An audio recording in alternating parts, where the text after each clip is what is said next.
Today we are going to do a solution part of your SBT question paper. तो first of all हम यहाँ पे mathematics, reasoning, फिर हम current affair सभी सेक्शंस के आपको अलग अलग सॉल्यूशंस मिलेंगे। तो सबसे पहले आज हम मैथमेटिक्स या फिर लॉजिकल रीजनिंग की बात करेंगे। इसमें था क्वेश्चन नंबर 84। अगर आप देखेंगे, question was milkman sold 2 of his cows for ₹20,000 each. On one he made a gain of 5% and on the other a loss of 10%. What is his overall gain or loss? तो बहुत सारे लोगों ने ये करा होगा आप में से। तो क्वेश्चन ये है कि एक मिल्कमैन जो है वो 2 काउस को क्या करता है, बेच देता है। दोनों काउस को कितने रुपीस में बेच देता है? ये अलग अलग, एक काउ को भी 20,000 रुपीस में, दूसरी काउ को भी 20,000 रुपीस में। एक पर उसको 5% की क्या होती है, 5% का लाभ होता है और दूसरे पे 10% की हानि होती है या फिर लॉस होता है। आपने बताना कि ओवरऑल गेन हुआ या फिर लॉस हुआ। तो देखिए हम इसको कैसे करेंगे। हम सबसे पहले लिखेंगे यहाँ पर सेलिंग प्राइस ऑफ फर्स्ट का मैं 1 लिख देता हूँ। This is first cow. तो एक काउ की कितनी है, 20,000। 2 गाय ये बेच रहे हैं, तो दूसरी काउ की भी कितनी होगी। अगर आप यहाँ पर देखो तो टोटल सेलिंग प्राइस कितनी है, total selling price is 20,000 plus 20,000, this becomes 40,000। अब देखिए प्रॉफिट या लॉस निकालने के लिए अगर आपने बेसिक्स पढ़ा होगा, तो अगर सेलिंग प्राइस जो है वो कॉस्ट प्राइस से ज्यादा होगी तो तब क्या होता है, उस केस के अंदर प्रॉफिट होगा। ओके, 2 रुपए की चीज को 5 रुपए में बेच रहे हो तो आपको फायदा हुआ नुकसान हुआ, है ना। कॉस्ट प्राइस थी 2 रुपीस और सेलिंग प्राइस थी 5। देखिए selling price greater than cost price, इस केस के अंदर आपको प्रॉफिट होगा। बट अगर मैं कहूँ 2 रुपए की चीज तो आपने 1 रुपए में बेचा, इस केस के अंदर लॉस होगा। तो क्या हुआ, अब मैं कह रहा हूँ सेलिंग प्राइस कितनी है, 1 rupees. So 2 is greater than 1, that means cost price is greater than 1. If cost price is greater than 1 तो आपको क्या हुआ है, आपको लॉस हुआ। तो ये बेसिक है, इसी चीज का हम यूज करेंगे। उसके बाद आपको एक फार्मूला यहाँ पे पता होना चाहिए।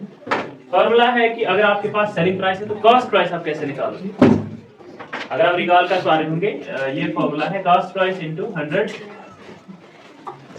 प्लस माइनस प्रॉफिट या loss percent divided by 100 is equal to selling price. अगर आप रिकॉल कर पा रहे होंगे तो दिस इज द फार्मूला। अब देखिए एक पर हो रहा है इसको गेन, गेन कितना हो रहा है, 5%। और दूसरी गाय पर इसको क्या हो रहा है, लॉस कितना हो रहा है, 10%। तो इसकी कॉस्ट प्राइस क्या होगी। देखिए सेलिंग प्राइस इसकी भी 20,000 है और इसकी भी, मैं 1 लिख देता हूँ, 1 2 लिख देता हूँ, नंबरिंग दे देता हूँ। ओके, ये क्लियर है यहाँ तक। 5% पर ये इसको बेच रहा है, ये फायदा हो रहा है 5%, कितने में बेच रहा है, 20,000। अब आपको यहाँ से क्या देखिए, लॉस बताना होगा, प्रॉफिट बताना होगा, तो आपको कॉस्ट प्राइस सेलिंग प्राइस दोनों पता होने चाहिए। अभी तो यहाँ सिर्फ सेलिंग प्राइस है, तो कॉस्ट प्राइस निकालने के लिए हम इस फार्मूले का यहाँ पर यूज करेंगे। तो मैं 1 लिख देता हूँ फॉर काउ 1। ओके, 2 गाय है तो CP1 इज इक्वल टू, देखिए अगर गेन हुआ है तो प्लस लेंगे, अगर लॉस हुआ है तो 100 में से इसको माइनस करेंगे। So 100 प्लस गेन हुआ है तो 5 डिवाइडेड बाय ये, this is multiplication into selling price. तो जब आप इसको सॉल्व करोगे ये आ जाएगा आपके पास CP1 into 105 divided by 100। But देखिए SP1 तो आपके पास पता थी, कितना था, 20,000। CP1 बिकम्स, देखिए 100 वहां जाएगा तो ऑब्वियसली इसको क्या करेगा, यस, तो 2 0 और ऐड हो जाएंगे, 105 यहाँ से वहां जाएगा तो ये इसको डिवाइड करेगा। चलिए अभी हम इसको इसी फॉर्म में रख देते हैं। Similarly in this case here we have 10% loss and our selling price is this 20,000। यहाँ भी आपको कॉस्ट प्राइस निकालनी है।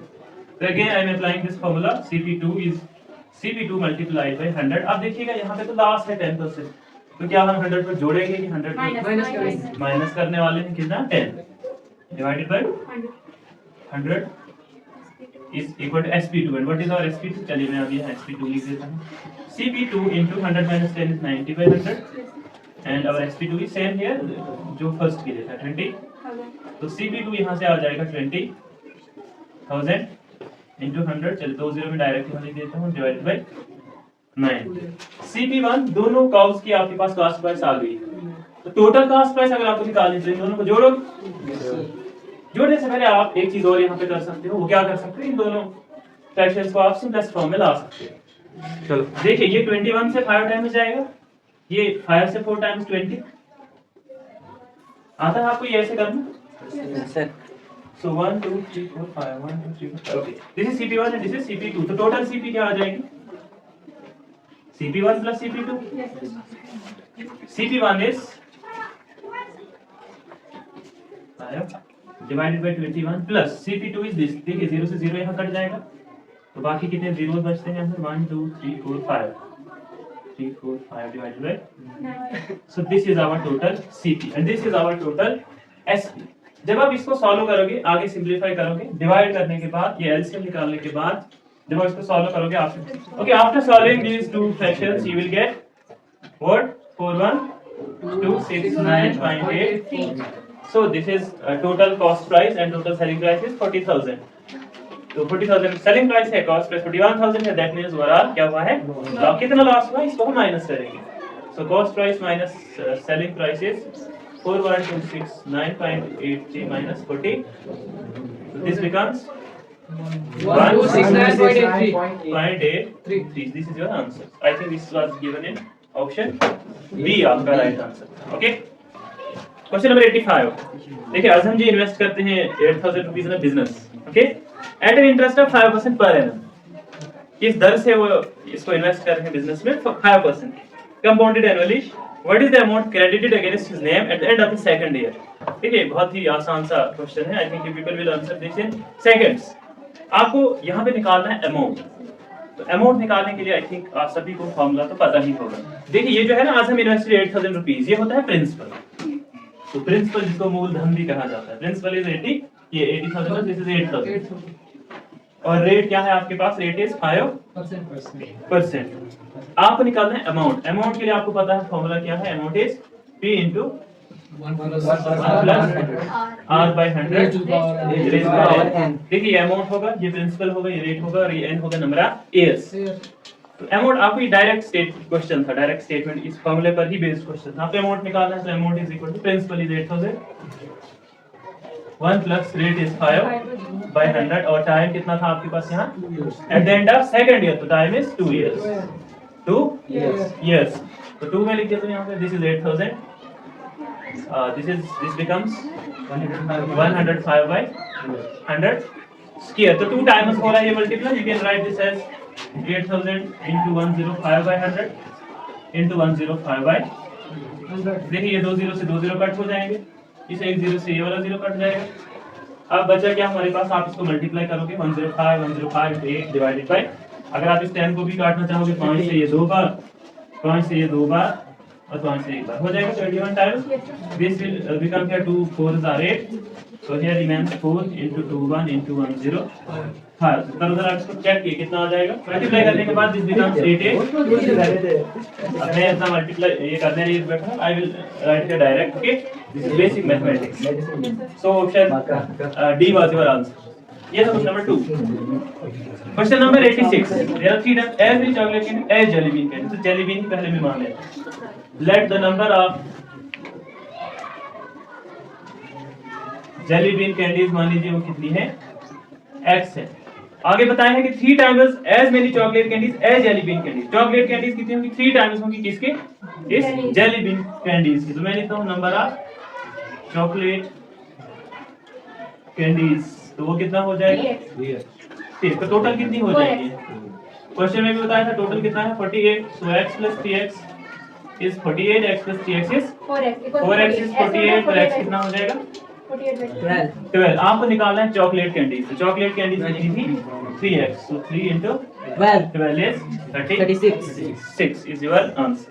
क्वेश्चन नंबर 87 कह रहा है कि the smallest square number that is divisible by each of the number 8, 15 and 20। आपने क्या बताना है? वो स्मॉलेस्ट स्क्वायर नंबर जो डिविजिबल होगा किससे? 8 से भी, 15 से भी और 20 से भी। देखिए, 3 नंबर का आपको बताना है। तो इसके लिए हम क्या करते हैं? हम पहले तीनों नंबर से आपने बताना है कि वो ये डिविजिबल हो रहा है। तो हम इनका एलसीएम निकालेंगे, 8, 15 और 20 का एलसीएम निकालेंगे। सबसे पहले हम यही चीज करेंगे, एलसीएम निकालेंगे, फिर देखेंगे अगर उनकी पेयरिंग होती है वो जो एलसीएम आएगा वही होगा स्मॉलेस्ट स्क्वायर नंबर। अब अगर वो परफेक्ट स्क्वायर होगा तो वही होगा आंसर, अदरवाइज हमें यहाँ पर पेयरिंग करनी पड़ती है नंबर्स। तो और अप्रोच शुड बी हियर कि हम पहले एलसीएम यहाँ निकालेंगे। तो एलसीएम निकालेंगे 8 का, 15 का और 20 का। तो इसी मेथड से मैं यहाँ पे निकाल देता हूँ एलसीएम, या फिर आप प्राइम फैक्टराइजेशन मेथड, अदरवाइज बहुत सारे मेथड से निकाल देंगे। तो सबसे पहले हम किससे करेंगे? 15 होगा नहीं तो 10। प्राइम नंबर सी हम लेते हैं यहाँ 2 2 4 4 2 5 10 2 1 2 15 होगा नहीं 5। अभी नेक्स्ट नंबर 3 से देखिए होगा 5 ले लेते हैं हम 5। हाँ ले सकते हैं 3 भी ले सकते हैं, वही चीज हो जाएगी। ये यहाँ आना है। सो दिस इज देखिए 3 1 3 हो जाएगा, 1 1 नीचे आ जाएगा ऐसे। तो जो वो नंबर होगा वो आपका एलसीएम होगा। LCM here is 2 into 2 into 2 into 5। चलिए मैं 3 लिख देता हूं, मैंने लिखा 5। अब अगर ये परफेक्ट स्क्वायर है, क्या आपको लगता है ये परफेक्ट स्क्वायर है? नो सर, ये चीजें हम क्लास 8 में पढ़ते थे, स्क्वायर स्क्वायर क्यूब। देखिए पेयरिंग करो आप, यहाँ पे एक पेयर बन रहा है, ये तो पेयर बना ही नहीं रहा किसी के साथ, ये भी नहीं बना रहा, ये भी नहीं बना रहा। तो ये परफेक्ट स्क्वायर है नहीं। तो इसको परफेक्ट स्क्वायर बनाने के लिए हमें क्या करना पड़ेगा? इसको पेयर में लाना पड़ेगा। यहाँ भी 2 से मल्टीप्लाई करने पड़ेगा, यहाँ भी 3 से, यहाँ भी, तो पूरी वैल्यू भी इन तीनों से मल्टीप्लाई हो जाएगी। तो देखिए इसको 2 3 5 को हमने क्या किया? मल्टीप्लाई किया 2 3 और 5। सो 5 2 10 10 3 30। अब ये एलसीएम कितना आया था पहले? 120। ये 120 एलसीएम आया था 120। 120 को आप क्योंकि पेयरिंग की हमने तो 5 2 10 10 3 30 30 से मल्टीप्लाई कीजिए 3600। So this becomes 36। तो यही होगा smallest square number that is divisible by 8 15 and 20। Okay, यहाँ पे ये जो है डायरेक्शन सेंस वाला क्वेश्चन है। A person walks 150 meters north and then turns right and walks 200 meters.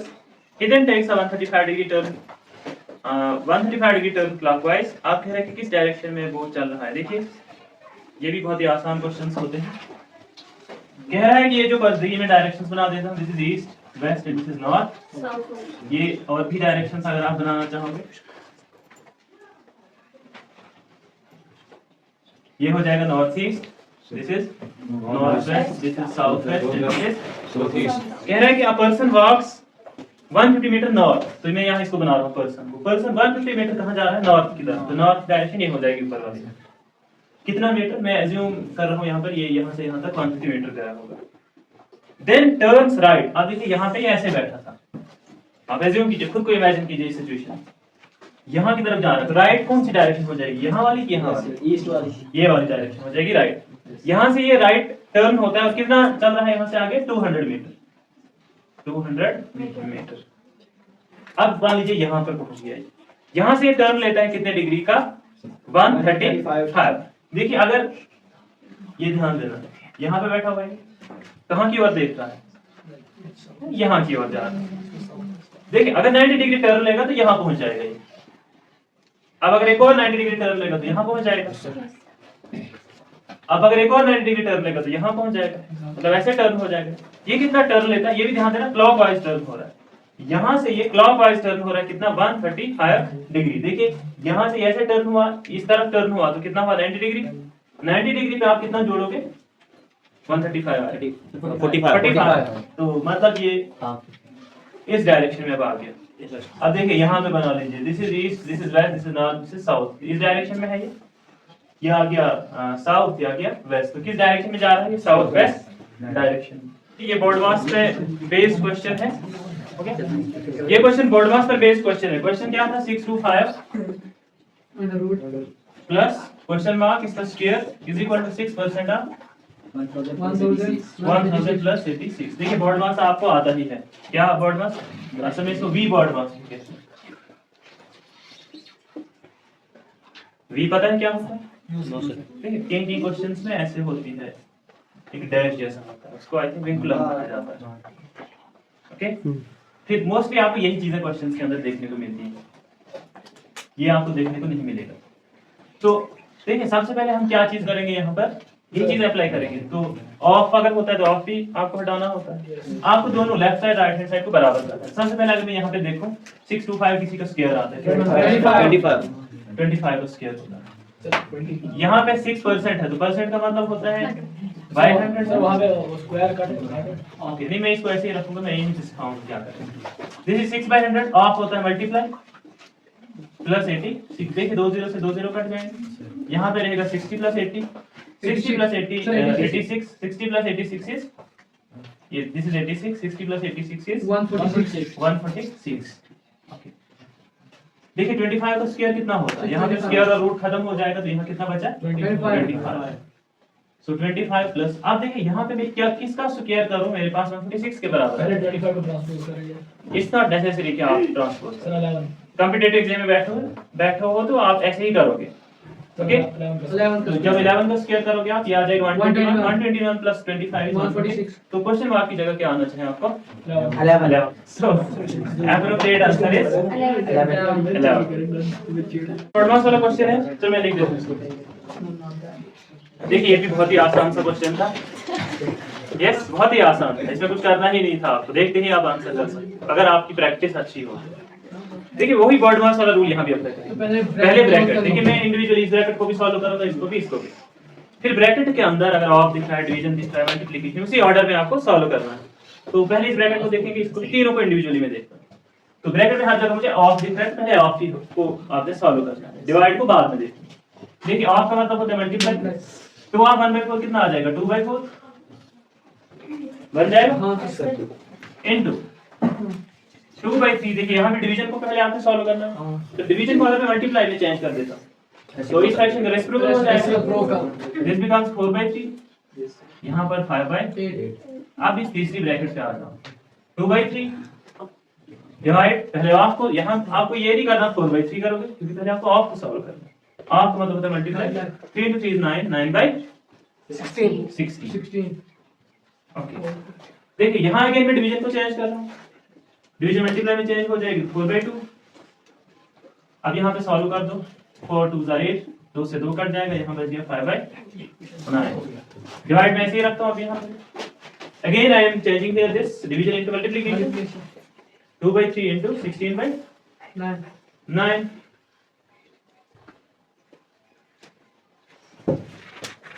Okay, so this becomes, देखिए 2 से 2 बार जाएगा, 18 से 2 बार 36 into 5/9। इसको सॉल्व करते हैं, डिवाइडेड बाय, ये डिवीजन है, 16 2 are 32, 9 3 are 20। यहाँ तक क्लियर है? क्लियर है यहाँ तक? Yes sir. अब देखिएगा यहाँ पे ये 36 into 5/9, डिवीजन को मैं चेंज करूँ मल्टीप्लाई में, तो 27/32। Is this clear to everyone? Yes, sir. Now से 3 बार, देखिए ये 9 से 4 बार, ये 8 से 4 बार जाएगा। Okay, this becomes 9 3s are 27, 27 5s are I think 135। Bye नीचे क्या रहा हमारे पास 8। अब आपके जो ऑप्शंस थे वो मिक्स्ड फ्रैक्शन थे, है ना? Yes sir. अब यहाँ तो आपका आंसर नहीं मिल रहा, आप इसको तो चेंज कर सकते हो मिक्स्ड फ्रैक्शन।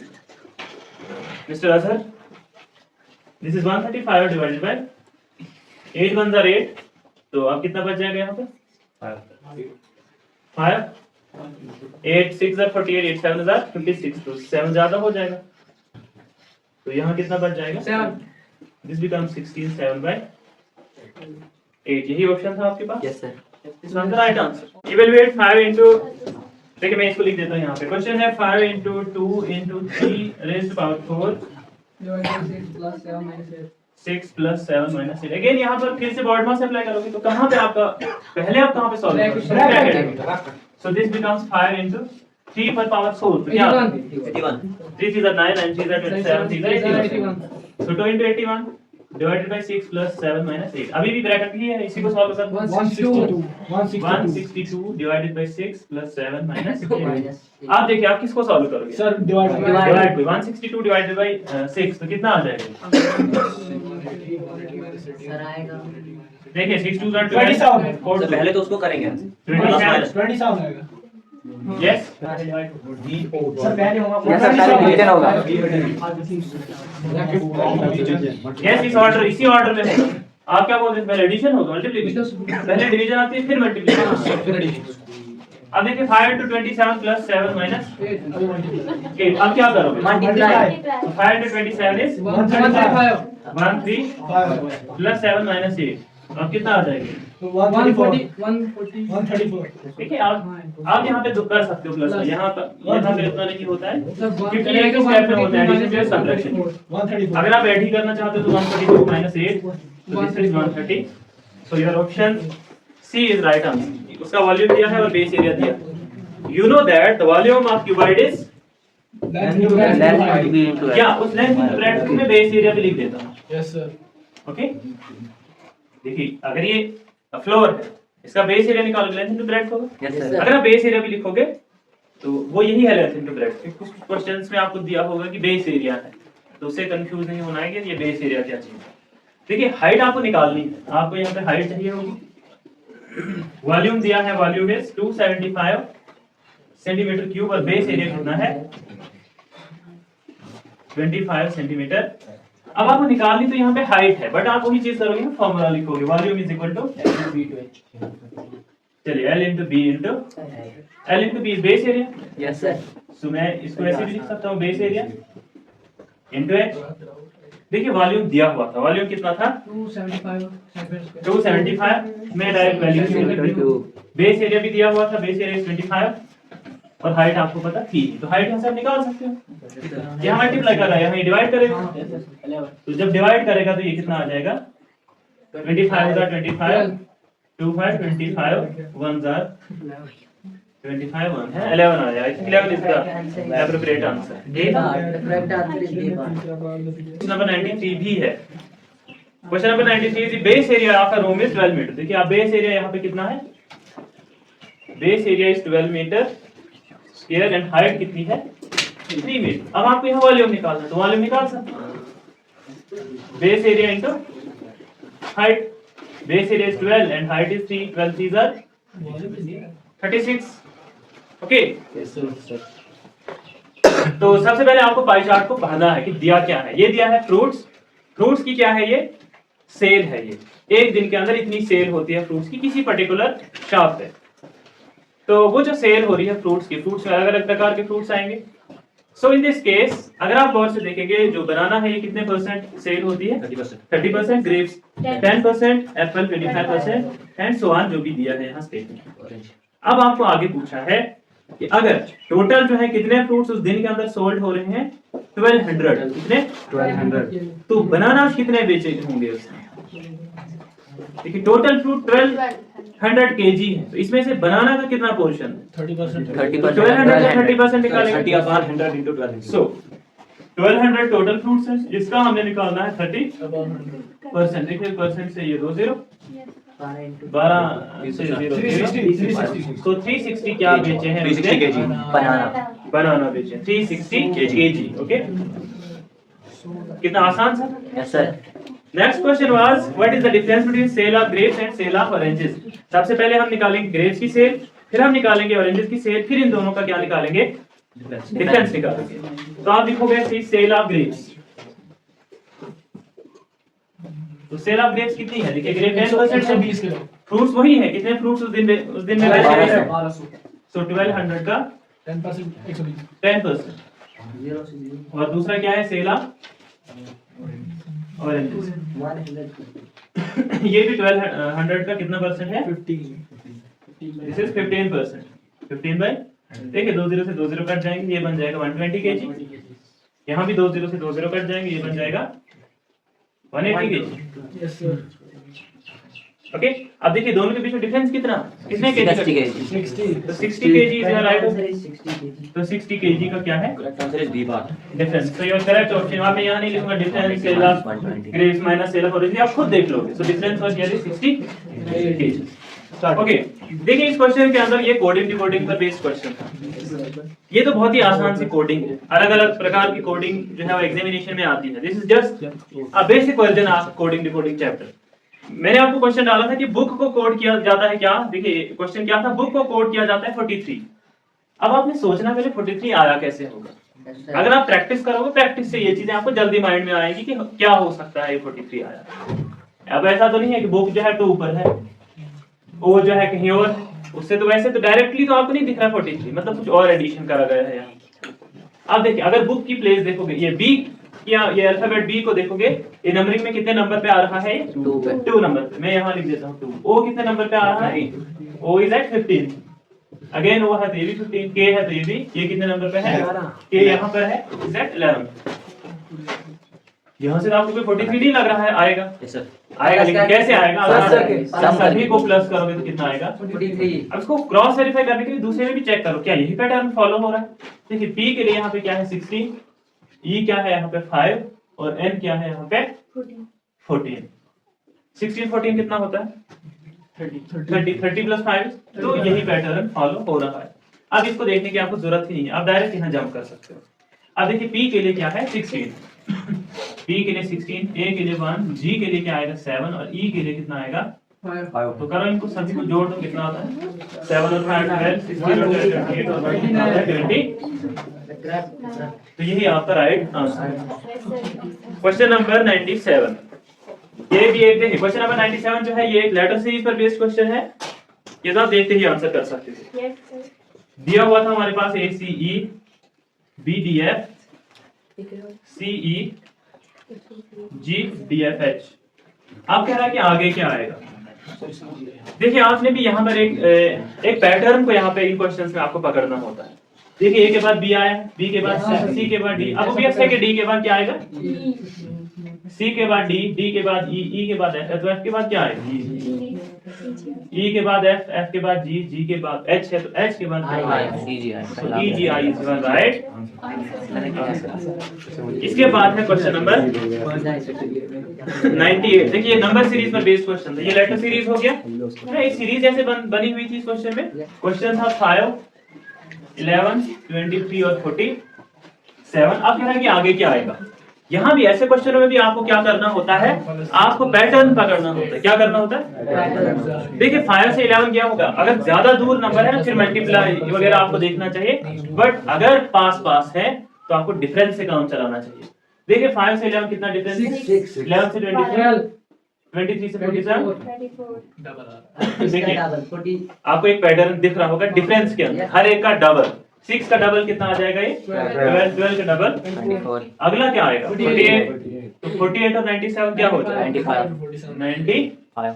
ये तो प्लस, ये तो ऐड ही हो रहे हैं। देखिए 23 और 24 47 आ रहे हैं। तो अब इससे अगला क्या आ सकता है? आप बता सकते हो इससे नेक्स्ट क्या आएगा? सर 95 प्लस 96 कितना आएगा? 191। ओके, प्रैक्टिस करोगे तो ये चीजें हो जाएंगी। अब है क्वेश्चन नंबर 99। आपके पास एक वैल्यू दी हुई थी 5 6 5 6, बीच में ये x दिया हुआ था 5 2। कह रहा है कि ये डिवाइड होता है किससे? x क्या होगा जब ये 72 से डिवाइड होगा? अब देखिए ऐसे तो पर्टिकुलरली 72 के लिए तो कोई रूल नहीं बनाया आपने, लेकिन 72 को तो आप ब्रेक कर सकते हो 8 into 9 में। 8 का डिविजिबिलिटी टेस्ट लगाएंगे, 9 का भी और 8 का भी, दोनों का सेटिस्फाई होना चाहिए। देखिए इसको बाय ऑप्शन आप कर सकते थे, अलग अलग वैल्यूज रखकर चेक कर सकते। देखिए आपका ऑप्शन था ए में था 5, बी में था 7, सी में था 8 और डी में था। आप चेक कीजिए, अगर मैं यहाँ पर ऑप्शन में रख देता हूँ 5 6 5 से x की जगह क्या मैंने रखा है 5 2। चलिए मैं पहले 9 की तो इजी ही है डिविजिबिलिटी, क्योंकि सम ऑफ डिजिट्स डिविजिबल होने चाहिए 9 से। इसे 9 से देखिए 5 से 5 10 हो जाएगा, 15 हो गया, 6 6 12, ये 20 हो गया, 12 2 कितना हो गया 14। यस सर 14 और 20 कितना हो गया 32। 34। क्या 34 9 से डिवाइड हो जाएगा? नहीं होगा, तो ये तो आ ही नहीं सकता। फिर दूसरा चेक करने की नीड ही नहीं है आपको। अब हम चेक करते हैं 7 को देखकर। 5 6 5 6 7 5, सो 5 5 10 10 5 15 15 6 15 12 कितना होता है 27 2 29 और 7 30। यस 39 सर ये 9 से तो हो गया, लेकिन अब 8 से भी होना चाहिए। क्या 752 8 से यस होता? सर यस सर क्योंकि डिविजिबिलिटी चेक करने के लिए हम क्या करते हैं 8 की divisibility Last last three 3 digit check करते हैं। तो देखिए 752 को चेक कीजिए क्या डिवाइड होता है 8 से। 8 से 9 बाद ये 72, 8 से 4 बार तो होता है, देखिए 8 से भी हो 9 से भी हो, तो यही आपका आंसर है इसका। आप देख लेना इनसे नहीं होगा ये, बाकी से नहीं होगा। ओके, अब लास्ट क्वेश्चन है क्वेश्चन नंबर 100। ये बहुत अच्छा क्वेश्चन सब में किया था, किया था। इसी से आपकी वो जो एनालिटिकल अप्रोच है वो पता चल जाती है। ये बहुत ही मतलब लैंग्वेज आपको पढ़नी थी और आंसर करना था। आपके पास एक 60 लीटर वाटर टैंक है। कौन सा टैंक है? वाटर टैंक है। उसमें कितनी कैपेसिटी है? उसकी कैपेसिटी है 60 litre. Okay, so this is our water tank. मैं जो कर रहा हूं ये क्या है? वाटर। इस वाटर टैंक की कैपेसिटी कितनी है? कैपेसिटी है 60 लीटर। 1/3 फुल है। 60 का 1/3 कितना आ जाएगा? तो मतलब 20 तक ये भरा हुआ है। ये मैं मान लेता हूँ यहाँ तक क्या है, ये 20 लीटर भरा हुआ है। You also have 2 containers. आपके पास और 2 कंटेनर है। एक कंटेनर में 10 लीटर वाटर है और दूसरे कंटेनर में कितना है? 5 लीटर है। ये 2 कंटेनर है, इसके पास 10 लीटर है और इसके पास 5 लीटर है। You pour the entire content of 10 litre container. जितना भी इसके अंदर कंटेंट था इसको आपने उठाया यहाँ से और इसके अंदर डाल दिया, पूरे 10 लीटर को। 20 तो यहाँ तक था, 10 और आ गया। ओके, आगे कह रहा है कि and you pour half of the remaining water from 5 litre container. ये जो 5 लीटर इसका आप हाफ ही डाल दो यहाँ पे, तो 5 नहीं, इसका हाफ कितना हो जाएगा? अब देखो टोटल कितना ये भर गया? 32.5। ये हो गया यहाँ तक कितना? 32.5। क्वेश्चन मैंने आपसे ये देखिए, क्वेश्चन यहाँ पे ये था कि how many more litre of water do you need to fill the tank. अब आपको और कितना पानी चाहिए पूरा भर जाए? 27.5। 27.5 है ना। 60 में से ये माइनस करोगे तो 27.5। तो आसान सा क्वेश्चन है। तो ये था आपका मैथमेटिक्स वाला पार्ट और ये जो लॉजिकल रीजनिंग थी, ये दोनों पार्ट मैंने आपको यहाँ पे सॉल्व किए। ओके, तो इसी तरीके से आप प्रैक्टिस करते रहो, तो आप भी बड़ी आसानी से ही किसी भी कंपटीशन के अंदर बैठोगे, यू कैन एक्सेल। ये चीजें वहां भी पूछी जाती हैं। आप किसी भी कंपटीशन वाले एग्जाम को देखोगे, यही बेसिक्स वगैरह इन पर ही थोड़ा मॉडिफाई करके क्वेश्चंस आते हैं।